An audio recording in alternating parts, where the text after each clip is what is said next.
உம்மை தேடுகிறவர்களுக்கு ஒரு நன்மையும் குறைவுபடாது என்று கூறின எங்கள் கர்த்தராகிய இயேசு கிறிஸ்துவின் நாமத்தினால் உங்கள் அனைவருக்கும் என் அன்பின் வணக்கங்கள். இன்று அக்டோபர் 8ஆம் தேதி நாம் சிந்திக்கும் ஜீவ வசனம் 34ஆம் சங்கீதம் 10ஆம் வசனம். 34:10. சிங்கக்குட்டிகள் தாழ்ச்சியடைந்து பட்டினியாக இருக்கும், கர்த்தரை தேடுகிறவர்களுக்கு ஒரு நன்மையும் குறைவுபடாது. இந்த சங்கீதம் தாவீது அபிமெலேக்குக்கு முன்பாக வேஷம் மாறின போது அவனால் துரத்தி விடப்பட்ட படுகையில் அவர் பாடின சங்கீதம். சிங்கக்குட்டிகள் தன்னுடைய தாய் தகப்பன் எதை வேட்டையாடி கொண்டு வருமோ அவைகளை உண்டு வாழும். சிங்கங்கள் இறை தேட காட்டிற்கு சென்று அவைகளுக்கு கிடைத்தவுடன் தங்கள் குட்டிகளுக்கு கொண்டு வந்து கொடுத்து குட்டிகளின் பசியை ஆற்றும். சில சமயங்களில் சிங்கக்குட்டிகள் காத்து கொண்டு தாழ்ச்சி அடையும். அவைகளுக்கு ஆகாரம் கிடைக்காமல் பட்டினியாக இருக்கும். ஆனால் கர்த்தரை தேடுகிறவர்களுக்கு ஒரு நன்மையும் குறையப்படாது. நாம் கர்த்தரை தேடி அவரில் சார்ந்து வாழ்ந்தோமானால் நிச்சயமாக நமக்கு ஒரு நன்மையும் குறைவாக வைக்க மாட்டார்.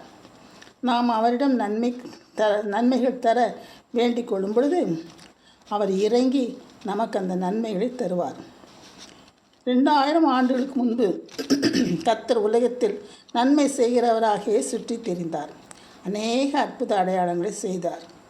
அவர் வானத்திலிருந்து மழைகளையும் செழிப்புள்ள காலங்களையும் நமக்கு தந்து அன்றன்றுள்ள ஆகாரத்தினாலும் சந்தோஷத்தினாலும் நம்முடைய இருதயங்களை நிரப்புகிறார்.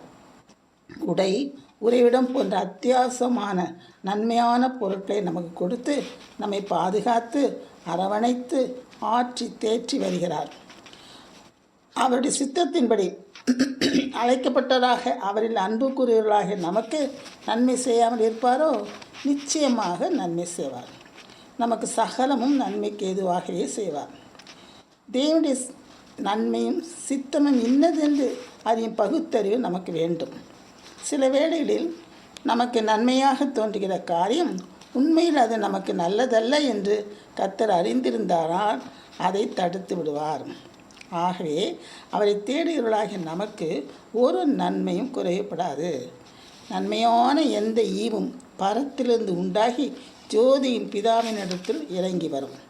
பவுல் பிலிப்பியருக்கு எழுதின நிருபத்தில் நம் தேகத்தை விட்டு பிரிந்து கிறிஸ்துவுடன் இருப்பது அதிக நன்மையாக இருக்கும் என்று கூறியிருக்கிறார்.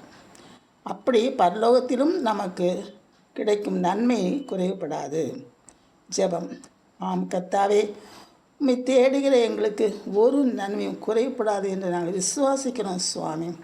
கர்த்தராகிய உம்முடைய பார்வையில் எங்களுக்கு நன்மையானது என்றும் ஒன்றும் குறைபடாது என்பதை அறிந்திருக்கிறோம் சுவாமி. ஆகவே நாங்கள் வேதத்தை தியானிப்பதன் மூலமும் ஜெபத்தின் மூலமும் உம்மை தேடி குறைவில்லாமல் நன்மை பெற்றுக்கொள்ள எங்களுக்கு கிருபை செய்யும் சுவாமி. ஆமேன்.